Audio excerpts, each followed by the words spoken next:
श्रियाश्लिष्टो विष्णुः स्थिरचरवपुर्वेदविषयो धियां साक्षी शुद्धो हरिरसुरहन्ताब्जनयनः गदी शङ्खी चक्री विमलवनमाली स्थिररुचिः शरण्यो लोकेशो मम भवतु कृष्णोक्षिविषयः। कृष्णाय नमः। सर्वेभ्यो नमः।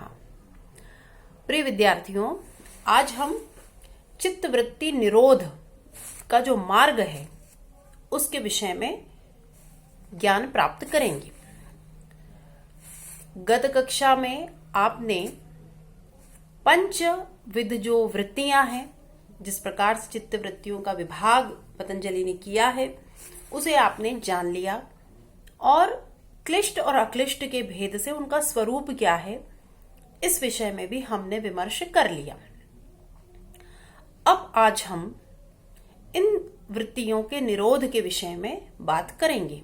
जैसा कि मैंने आपसे कई बार कहा है कि पतंजलि का जो योग सूत्र है, उसकी जो पद्धति है वह इसी प्रकार की है कि जैसे जैसे नए पारिभाषिक शब्द सूत्रों में उपस्थित होते जाते हैं, वैसे वैसे पतंजलि अपनी बात को स्पष्ट करने के लिए नए सूत्र का सृजन करते हैं और उसके व्याख्यान में उन नूतन तथ्यों को स्पष्ट करते हुए विषय को भी बांध करके हमारे सम्मुख प्रस्तुत करते हैं। और इस तरह से आप देख रहे हैं कि कैसे आरंभ होता है योग के अनुशासन से, और फिर जब चित्तवृत्ति के निरोध की चर्चा आई तो उसकी परिभाषा जब दी गई तो पहले योग शब्द आया, तो योग का व्याख्यान हुआ, फिर चित्तवृत्ति में चित्त का स्वरूप स्पष्ट किया गया, उसके बाद चित्तवृत्तियों के स्वरूप और उनके भेद पर हम आए, और अब ये जो निरोध शब्द है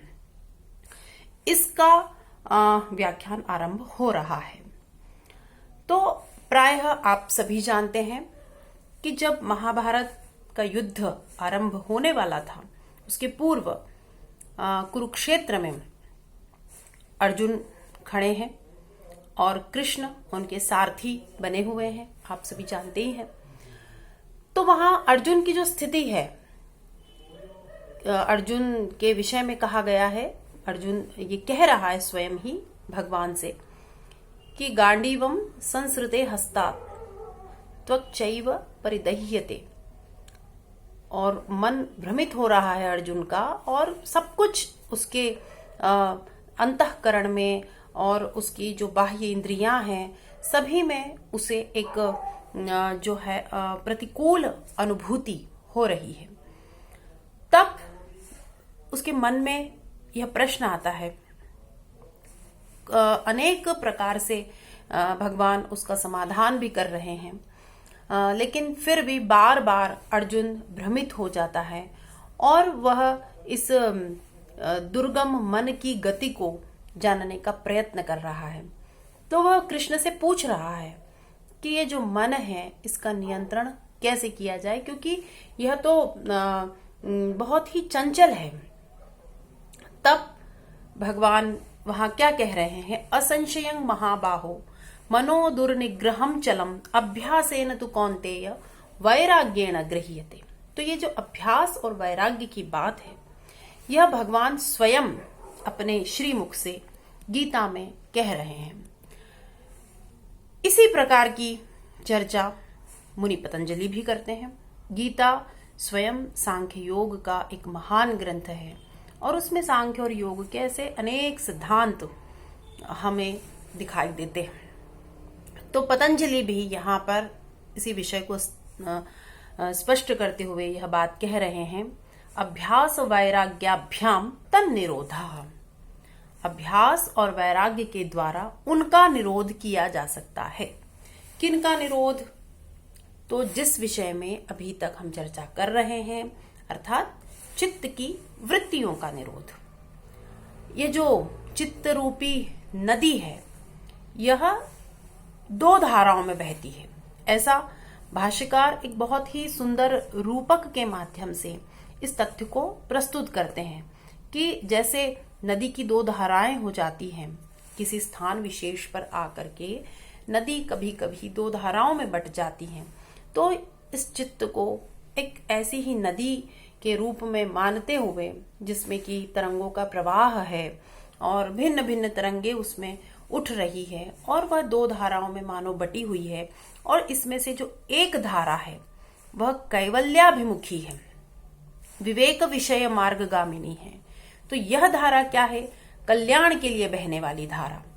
और जो दूसरी धारा है वह कैसी है? संसाराभिमुखी। अर्थात एक धारा, जो एक मार्ग है वह हमें कैवल्य की ओर ले जाएगा, कल्याण की ओर ले जाएगा, लेकिन जो दूसरा मार्ग है वह हमें संसार की ओर ले जाएगा। तो इस तरह से ये एक विवेक विषय मार्गगामिनी है और एक अविवेक विषय मार्गगामिनी धारा है। विवेक विषय मार्गगामिनी धारा कैवल्य का प्रतिफल प्रदान करती है, और जो अविवेक विषय मार्गगामिनी धारा है वह पाप के लिए बहने वाली होती है। अर्थात वह निरंतर हमें जो है इस प्रपंच में बांध कर रखती है। तो अभ्यास और वैराग्य से हमें करना क्या है? तो इसको स्पष्ट करते हैं कि इस अभ्यास और वैराग्य के माध्यम से हमें उस संसार की ओर ले जाने वाली धारा को क्षीण करना है। बहुत ही सुंदर विवेचन इस सूत्र में व्यास के द्वारा किया गया है। तो भाष्यकार विषयों को रूपक के माध्यम से भी प्रस्तुत कर रहे हैं। तो आप इस सूत्र के पहले जो शब्द है उनको एक एक उनका अर्थ स्पष्ट रूप से जानिए, और उसके बाद जो भाष्यकार बात कह रहे हैं उस पर भी हम चर्चा करते हैं। तो यहाँ पर जैसे कि ये कहा गया कि अभ्यास वैराग्याभ्याम तन्निरोधः, तो यहाँ पर जो अभ्यास वैराग्याभ्याम यह शब्द कहा गया द्विवचन में यहाँ प्रयोग हुआ है, क्योंकि दो तत्वों की बात कही है, अभ्यास और वैराग्य के द्वारा। आप में से जो लोग संस्कृत जानते हैं वे समझ सकते हैं कि यहाँ पे तृतीया विभक्ति है और उसका भी द्विवचन है, अभ्यास और वैराग्य के द्वारा। तन्निरोधः, तन्निरोधः अर्थात उन पूर्वोक्त चित्त वृत्तियों का निरोध, ये जो जिसके विषय में हम अभी इतने दिनों से चर्चा कर रहे थे, उन चित्त वृत्तियों का निरोध संभव है अभ्यास और वैराग्य के द्वारा। तो दो उपाय इस सूत्र में बताए गए, किसके? चित्त वृत्ति के निरोध के। अब इन दोनों उपायों की जो उपयोगिता है उसको भी स्पष्ट किया है टीकाकारों ने, भाष्यकारों ने। क्या कहा कि इन दोनों उपायों की उपयोगिता चित्तवृत्ति के निरोध में यदि देखी जाए तो वह इस प्रकार से है कि वैराग्य के द्वारा क्या किया जाता है? पहले कि जो चित्त वृत्तियों की उन्मुखता है, बार बार हमारा चित्त कभी ऐहिक विषयों में प्रवृत्त हो जाता है, कभी आमुष्मिक विषयों में, अर्थात जो लौकिक और पारलौकिक विषय हैं वे हमें निरंतर व्यापृत करके रखते हैं और हमारा चित्त कभी भी शून्य नहीं हो पाता। तो इस वैराग्य भाव के द्वारा उन चित्त वृत्तियों की जो इन विषयों में उन्मुखता है उसको रोकने का प्रयत्न किया जाता है, अर्थात चित्त को विमुख किया जाता है, मुंह फेर ले उस तरफ से। चित्त सामने विषय भोग है लेकिन हमारा चित्त वहां प्रवृत्त ही ना हो, यह कैसे संभव है? वैराग्य भाव से। जब तक राग भाव है तब तक तो निरंतर उसमें और भी उस प्रेम बुद्धि से, मोह बुद्धि से व्यक्ति निरंतर उसमें फंसता ही चला जाता है, किंतु वैराग्य भाव उत्पन्न हो जाने पर उसका चित्त विमुख हो जाता है। और फिर ये जो दूसरा तत्व कहा अभ्यास, इस अभ्यास के द्वारा चित्त को एकाग्र और स्थिर किया जाता है। अर्थात पहले आवश्यक है वो विमुखता, उन विषयों की ओर चित्त उन्मुख ही न हो, और जब ऐसी स्थिति एक बार प्राप्त हो जाए तो अभ्यास के द्वारा उस चित्त को एकाग्र किया जाए, स्थिर किया जाए, तब कहीं जाकर असंप्रज्ञात समाधि की जो दशा है उसको साधक प्राप्त कर पाता है।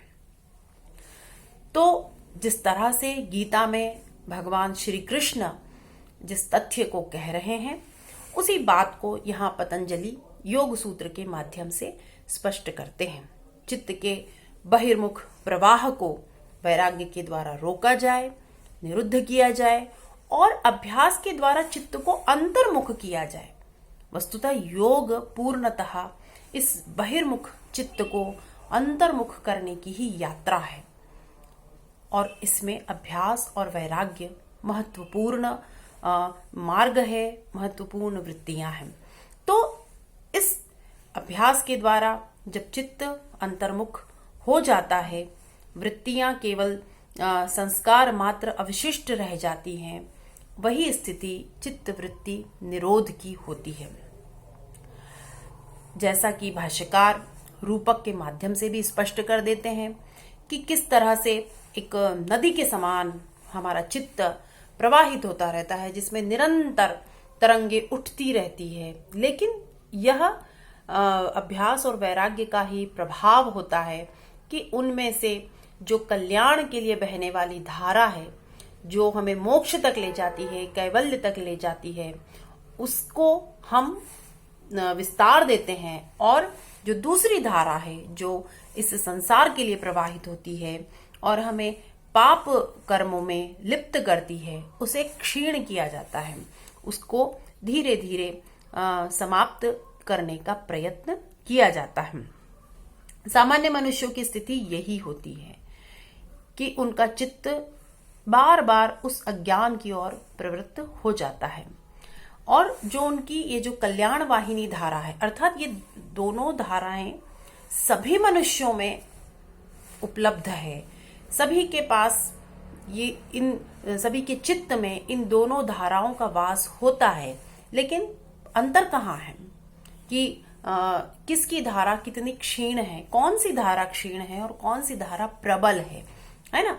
तो बात यहीं पर आकर के जो है वह स्पष्ट होती है कि जिसकी जो धारा प्रबल है उसका वैसा वैसा स्वरूप होता चला जाएगा।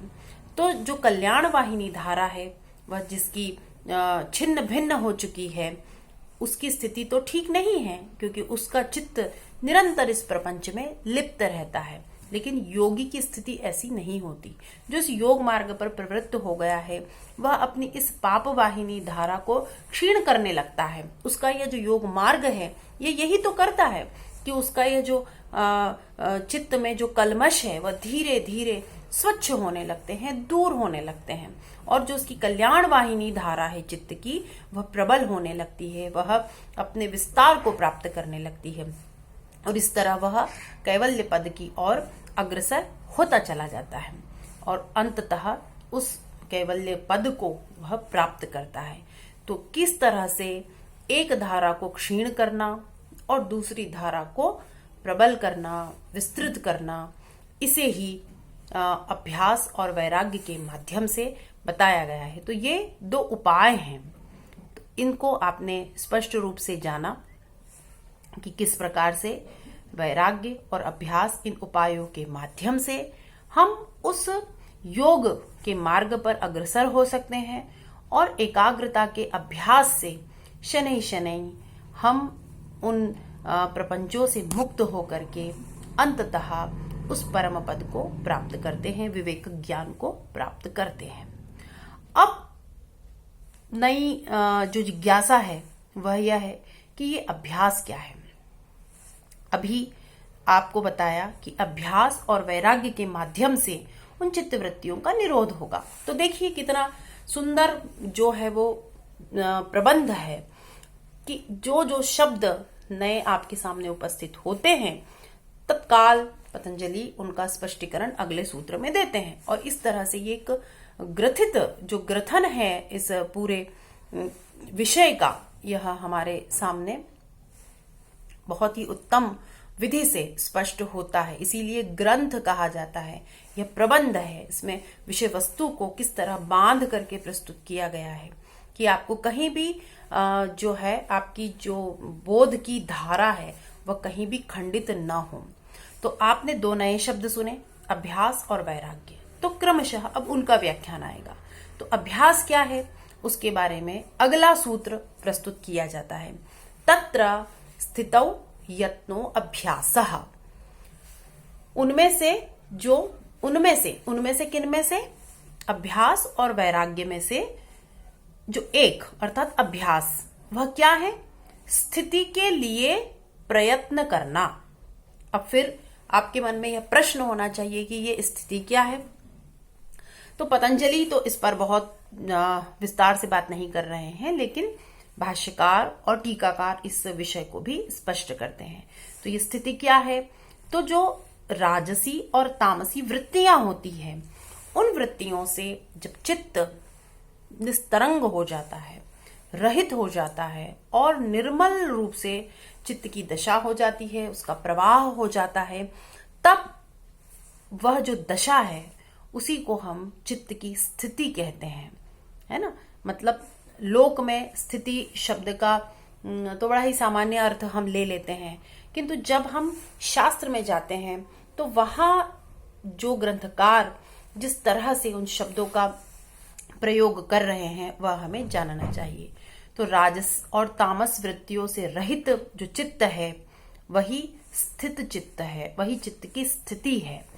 और उसके लिए जो मानसिक प्रयास होता है या जो उत्साह, वीर्य जो है वह प्रदर्शन किया जाता है या जिसका प्रयोग किया जाता है, वही प्रयत्न है। तो उस स्थिति के लिए जो मानसिक प्रयास या उत्साह हमारे अंदर उत्पन्न हो और जो प्रयास हमारे द्वारा किए जाएं, वही प्रयत्न कहलाते हैं। और उस स्थिति को संपादित करने की जो मन में उत्कट इच्छा होती है, उसके लिए साधनों का अनुष्ठान करते रहना ही अभ्यास कहलाता है। तो आप इस सूत्र के शब्दों को देखिए। तत्र स्थितौ यत्नो अभ्यासः। उस स्थिति के निमित्त, उस स्थिति के लिए जो प्रयत्न किया जा रहा है वही अभ्यास है, यही अभ्यास का लक्षण है। तत्र शब्द समझिए आप कि वो जो दोनों वृत्ति निरोध के उपाय अभी अभी कहे गए हैं, वहां, तत्र का मतलब होता है वहां, तो उन दोनों उपायों में से अर्थात अभ्यास और वैराग्य में से अभ्यास का क्या लक्षण है, उस लक्षण को कह दिया स्थितौ यत्नः अभ्यासः। अब परिभाषा के रूप में आप जानना चाहें तो स्थिति को समझ लीजिए। हर्ष शोकादि तरंग रहिता या एकाग्र वृत्ति धारा, ये सुंदर सी परिभाषा योग वार्तिककार ने दी है। तो योग वार्तिक जो प्रसिद्ध ग्रंथ है योग का, विज्ञान भिक्षु के द्वारा रचित, उन्होंने यह परिभाषा दी है कि यह स्थिति क्या है? हर्ष शोकादि तरंग रहिता या एकाग्र वृत्ति धारा। जब चित्त निर्बाध रूप से एकाग्र बना रहता है, वही चित्त की स्थिति कहलाती है। तो यह हुई स्थिति की परिभाषा। और इस सूत्र में जो यत्न पद कहा गया है, उससे अभ्यास का स्वरूप स्पष्ट कर दिया गया है। और स्थितौ यह जो पद कहा है, उसमें अभ्यास का प्रयोजन सिद्ध होता है कि अभ्यास किस लिए किया जाए। तो अभ्यास स्थिति को प्राप्त करने के लिए किया जाए, यह यहाँ पर तात्पर्य है। तो इस विषय को आपने जाना। और चित्त की यह जो स्थिति है, ये जो प्रशांत वाहिता है, उसे जो हमारी स्मृतियां हैं उनमें भी स्पष्ट किया गया है। और जैसे कि स्थिति मनुष्य प्राप्त कर लेता है, प्रायः सामान्य मनुष्य नहीं, यह योगी की स्थिति होती है, साधक की स्थिति होती है।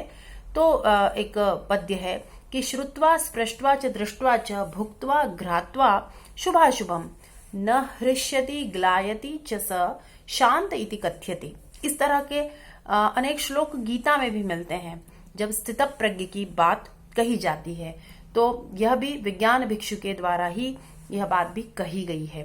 तो इस तरह एक शांत जो साधक होता है, वह सुन करके, स्पर्श करके, देख करके, उपभोग करके, सूंघ करके न तो हर्षित होता है और न ही उसके मन में कोई दुख का उद्भव होता है। तो वो वस्तुतः स्थित प्रज्ञ की ही स्थिति है, उसी को शांत कहा जाता है। तो ऐसी जो स्थिति है उसके लिए यत्न करना ही अभ्यास है। यह बात स्पष्ट हुई होगी। और उस स्थिति के साधनों का निरंतर अनुष्ठान होते रहना चाहिए, तभी हम उस अंतिम जो हमारा लक्ष्य है, योग दर्शन का जो लक्ष्य है कैवल्य, उसे प्राप्त कर पाएंगे। तो स्थिति क्या है यह आपने जाना। प्रयत्न, उसके लिए मानसिक जो है वृत्तियां वह भी होनी चाहिए, मानसिक चेष्टाएं भी होनी चाहिए, और उत्साह अर्थात शारीरिक चेष्टाएं भी होनी चाहिए। और जो योग के साधन है उनका अनुष्ठान सतत होना चाहिए। यही अभ्यास कहा जाता है। इसी अभ्यास को जब दीर्घ काल तक किया जाता है तो उसकी क्या स्थिति होती है। और यह अभ्यास ऐसी दशा नहीं है कि यह अल्पकालिक है, अर्थात एक बार इस स्थिति को प्राप्त कर लिया और उसके बाद यदि पुनः मनुष्य उसी प्रपंच में प्रवृत्त हो जाए तो पुनः वह उसी दशा को प्राप्त कर जाएगा। उसका चित्त फिर व्युत्थान दशा में आ जाएगा और जिस उन्नत स्तर तक वह पहुंचा था वहां से वह पुनः पतन की ओर अग्रसर हो जाएगा। इसीलिए पतंजलि स्पष्ट कर देते हैं कि इसका दृढ़ भूमि होना आवश्यक है। और वह कैसे होता है, तो बिल्कुल अगले ही सूत्र में अभ्यास से संबद्ध जो बात है उसे कह देते हैं। सतु दीर्घ काल नैरंतर्य सत्कारा सेवितो दृढ़ भूमि है। 3 बातें कही। दीर्घ काल तक होना चाहिए, लगातार होना चाहिए, तभी वह अभ्यास है। अन्यथा तो वह एक बार का हमारा आकर्षण हो सकता है। तो क्या बात कही, दीर्घ काल पर्यंत होना चाहिए, निरंतर होना चाहिए और सत्कार सहित किया जाना चाहिए। कितनी अच्छी बात है। हम जब सामान्य जीवन में भी देखें, कोई सिद्धि, कोई उपलब्धि, कोई सफलता तभी होती है जब ये तीनों बातें हम पालन करें। इन तीनों नियमों का जब हम पालन करते हैं तभी कोई सिद्धि हमें प्राप्त होती है। तो यही बात योग के साथ भी है। तो आप समझे कि यहाँ 3 बातें जो कही गई हैं उनका स्मरण करें। दीर्घकाल पर्यंत किया गया, निरंतर किया गया और सत्कार सहित किया गया। अब भाष्यकार इस सत्कार शब्द को थोड़ा विस्तार देते हैं कि सत्कार अर्थात क्या। आपको भी जिज्ञासा होनी चाहिए। आप लोग प्रायः भाष्य या टीकाओं का दर्शन नहीं करते, तो वहां जो जो भी ऐसी महत्वपूर्ण बातें कही गई हैं, जो ऐसे तथ्य हैं, वह मैं आपके सम्मुख प्रस्तुत कर दे रही हूं।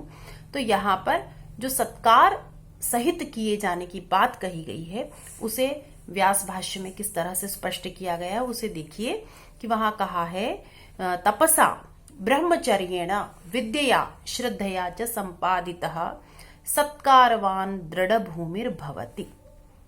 तो बड़ी ही सुंदर चर्चा है। नैतिक दृष्टि से भी देख लें हम, और एक लौकिक जीवन में भी सफलता की दृष्टि से हम यदि देखें तो यही बात है कि तपस्या, ब्रह्मचर्य, विद्या और श्रद्धा, ये 4 बातें इस सत्कार शब्द से गृहीत की व्यास ने। तो इन सभी महत्वपूर्ण भावों के साथ जो अभ्यास किया जाता है वही अभ्यास सत्कारवान होता है और वही दृढ़ भूमि होता है। दृढ़ भूमि का क्या तात्पर्य है कि ये जो चित्त है वह व्युत्थान संस्कार के द्वारा ऐसे शीघ्र ही अभिभूत नहीं हो जाता। अर्थात कोई भी जो राग द्वेष मोह माया आदि की दशा उसके सम्मुख आती है, विषय उसके चित्त के सम्मुख उपस्थित होते हैं, तब भी वह जो है वो इस तरह से चंचल नहीं हो जाता। तो उसी अवस्था को हम कह सकते हैं कि यह दृढ़ भूमि अभ्यास है।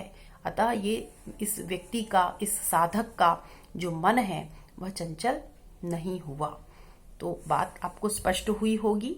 जो सूत्र है उसमें के शब्दों को एक बार और देख लीजिए। क्या कहा, सतु दीर्घ काल नैरंतर्य सत्कारा सेवितो दृढ़ भूमि। आप लोग प्रयास कीजिए कि इन सूत्रों को भी आप याद करें। जब सूत्र कंठस्थ रहते हैं, स्मरण रहते हैं, तो अर्थ धीरे धीरे हमें स्वयं ही अवबुद्ध होने लगता है, हमारी बुद्धि में स्थित होने लगता है। तो जो बात कही सतु, सतु अर्थात अभ्यासस्तु, अर्थात अभ्यास। तो यहाँ स शब्द से अभ्यास, क्योंकि पिछले सूत्र में हम अभ्यास की चर्चा करके आए हैं। तो वह अभ्यास दृढ़ भूमि कैसे होता है? तो 3 बातें, दीर्घकाल, नैरंतर्य, सत्कारा सेवितो अभ्यासः दृढ़ भूमि, ऐसा आप समझिए। तो दृढ़ भूमि कब हो जाएगा अभ्यास? जब वो इन 3 विशेषताओं से युक्त होगा, तब वो सुदृढ़ हो जाएगा, परिनिष्ठित हो जाएगा। और उस दशा में जो योगी है, जो साधक है, उसका चित्त तत्क्षण चंचल नहीं होगा, क्योंकि वो सुस्थिर हो चुका है, सुदृढ़ हो चुका है। तो इसमें यह भी अर्थ निहित है कि जो अभ्यास और वैराग्य, और विशेष रूप से भी हम अभ्यास की बात कर रहे हैं, तो अभ्यास चित्त को एकाग्र करता है। और जो ऐसे प्रबल व्युत्थान संस्कार है, वो इसे कभी न कभी चंचल करने के लिए तो प्रयत्नरत रहते ही हैं, क्योंकि यह जो प्रकृति है, ये जो सृष्टि है, इसमें यही तो प्रपंच सतत चलता रहता है। लेकिन जिसने इस अभ्यास को दृढ़ भूमि कर लिया है, तो वह एकदम समाधि दशा से हट करके सीधे इस लौकिक दशा में नहीं आ जाता। अभी तो उसके मन में एक चंचल तरंग उठती है, ऐसा अवश्य होता है, क्योंकि जो अंतिम स्थिति है उसको प्राप्त करना तो कुछ कठिन है ही। लेकिन इतना जरूर हम कह सकते हैं कि अभ्यास के दृढ़ भूमि हो जाने से समाधि शीघ्र भंग नहीं होती, अधिक काल तक समाधि की दशा में वह साधक रह पाता है। और फिर इस दशा की जब दृढ़ता होती चली जाती है, तब अपने वह अंततः जो असंप्रज्ञात समाधि की स्थिति को प्राप्त करता है।